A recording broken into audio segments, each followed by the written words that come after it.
আসসালামু আলাইকুম ভিউয়ার্স, কেমন আছেন সবাই? তো আবারও একটি রেসিপি নিয়ে চলে এলাম।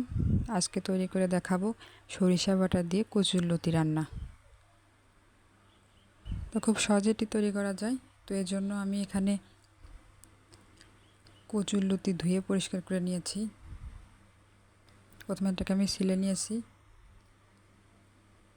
তো আর লাগবে 1 চা চামচ পরিমাণ জিরা আর 3টা বড় সাইজের পেঁয়াজ কুচি করে নিয়েছি।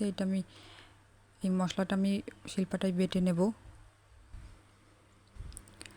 আর নিয়েছি 3 চা চামচ পরিমাণ কালো সরিষা এবং 13-14টা মতো কাঁচামরিচ। এই মশলাটাও আমি শিলপাটায় বেটে নেব। মশলাটা বেটে আমি পরে দেখাচ্ছি। তো আমি চুলায় 2 টেবিল চামচ পরিমাণ রান্নার রেগুলার তেল দিয়ে দিয়েছি। দিয়েতে আমি কচুরলতিটা দিয়ে দিলাম। মরিচ আর সরিষাটা বেটে নিয়েছি, ওইটা এখন দিয়ে দেব। আর অর্ধেকটা পেঁয়াজ আর 1 চা চামচ জিরা বেটে নিয়েছি, আর বাকি পেঁয়াজটা আমি বাটিনি। তো এই কুচি পেঁয়াজ আর জিরা বাটাটা দিয়ে দিলাম। স্বাদমতো লবণ দিলাম। 3 চা চামচ পরিমাণ হলুদের গুঁড়া দিলাম। আর কোনো উপকরণ দিতে হবে না। এই সব কিছুকে এখন একটু মিশিয়ে নিয়ে আমি এতে পানি দিয়ে দেব।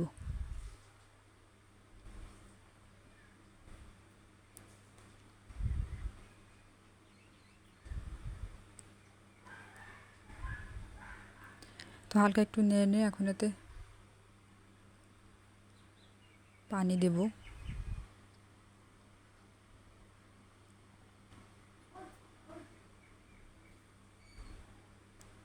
সব কিছু মিশিয়ে নেওয়া হয়ে গেছে।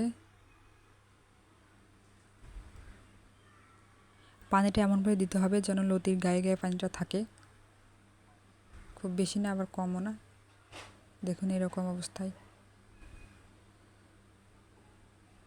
পানিটা দিতে হবে। বেশি পরিমাণ পানি দিলে লতিটা বেশি সেদ্ধ হয়ে যাবে।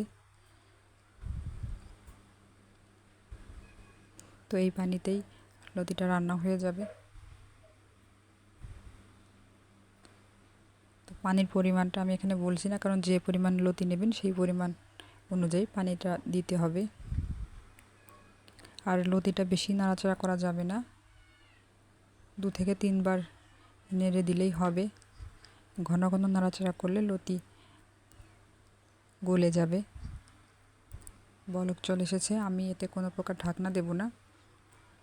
তবে আজ ভিডিওটি ভালো লাগলে চ্যানেলটি সাবস্ক্রাইব করবেন এবং পাশে থাকা বেল বাটনটি ক্লিক করবেন। তো এই ঝোলটা যখন টেনে একটা মাখা মাখা অবস্থা হয়ে আসবে, তখন আমি এটি চুলা থেকে নামিয়ে নেব।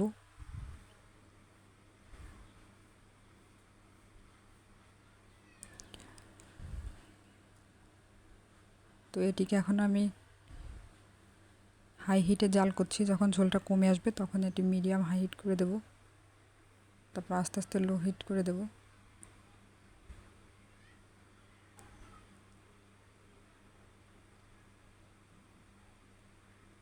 তো 5-7 মিনিট জাল করার পর আমার পানির এই অবস্থা। আরও 3-4 মিনিট জাল করার পর এরকম অবস্থা হয়েছে। আর একটু ঝোলটা টেনে আসলে আমি এটা চুলা থেকে নামিয়ে নেব। এখন একদম লো হিটে এটা রান্না করতে হবে, না হলে নিচে লেগে যাবে।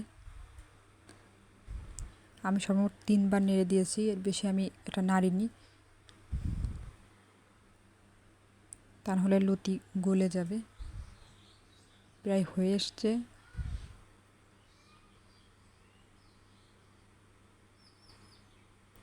তো এখন এটি চুলা থেকে নামিয়ে নিয়েছি। তো ব্যাস তৈরি হয়ে গেল আমার সরিষা বাটা দিয়ে লতি রান্না। তো আজ এ পর্যন্তই। আবারও নতুন কোনো রেসিপি নিয়ে হাজির হব।